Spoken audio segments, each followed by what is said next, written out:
Pemirsa, dari keterangan PLT Kepala Bapenda Kota Palembang, pada triwulan pertama tahun 2026, realisasi serapan pajak sudah di angka 21%.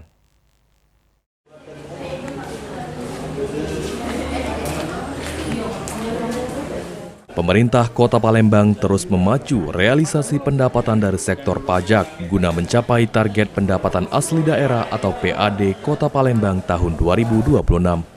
Menurut PLT Kepala Bapenda Kota Palembang, Raymond Lauri, hingga akhir triwulan pertama tahun 2026 ini, realisasi serapan pajak di Kota Palembang berada di angka 21% atau secara nominal sekitar 400 miliar rupiah.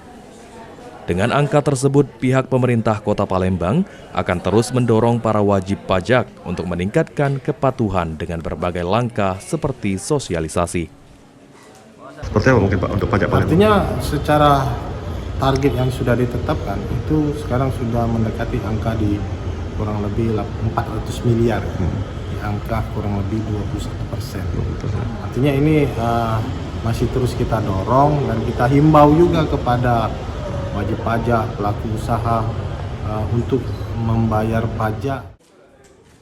Raymond Lauri menegaskan, jika sektor pajak dominan saat ini adalah pajak restoran, hotel, dan parkir. Sementara untuk sektor pajak paling rendah saat ini adalah PBB, kendati saat ini SPPT tahun 2026 sudah terbit. Sandi Pratama, PAL TV.